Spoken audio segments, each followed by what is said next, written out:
আসসালামু আলাইকুম প্রিভিয়াস, কেমন আছেন? আশা করি ভালো আছেন। আপনাদের দয়ায় আমি ইনশাআল্লাহ ভালো রয়েছি। আজ দীর্ঘদিন পর আবার আপনাদের সামনে আসলাম।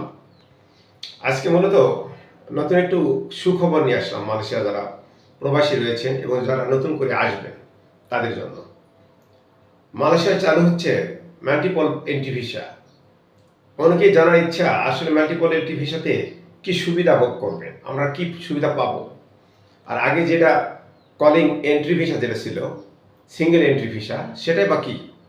সিঙ্গেল এন্ট্রি ভিসাটা মূলত একবার ভিসা যদি লেগে যায় 1 বছরের জন্য, আপনি একবার যেতে পারবেন দেশে ছুটিতে। আর পরের বারে যদি আপনি যেতে চান তাহলে আপনার আরেকটি পারমিশন লাগবে, রি এন্ট্রি ভিসা, যেটা আপনাদের আরেকবার অনুমতি লাগবে যে আমি আরেকবার দেশে যেতে চাই। কিন্তু এই মাল্টিপল এন্ট্রি ভিসাতে সে অনুমতি লাগবে না। 1 বছরে আপনি একাধিকবার, একবার, দুইবার, চারবার, যতবার ইচ্ছা যেতে পারেন প্রয়োজনের জন্য। এটা মূলত মাল্টিপল ভিসার একটা ভালো দিক। এছাড়াও মাল্টিপল ভিসা যারা ট্যুরিস্টে বা বিভিন্ন জায়গায় ঘুরতে বেড়ায়, বাংলাদেশ থেকে মালয়েশিয়া আসে, মালয়েশিয়া থেকে অন্য দেশে যায় বা অন্য দেশে যায়, একটা মাল্টিপল ভিসা যদি থাকে তাহলে যে কোনো সময় ট্রাভেলস করার জন্য তাদের জন্য খুবই ভালো হবে।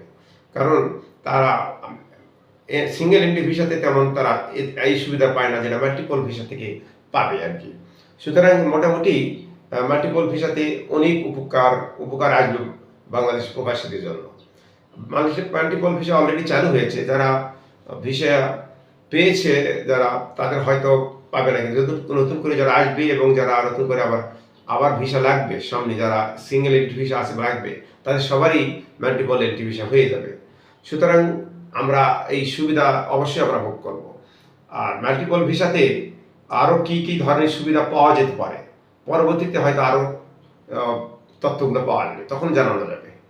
ওকে, আজকে এই পর্যন্তই। আল্লাহ ভালো রাখুক, সবাইকে সুন্দর রাখুক এবং সুখে রাখুক। আল্লাহ হাফেজ।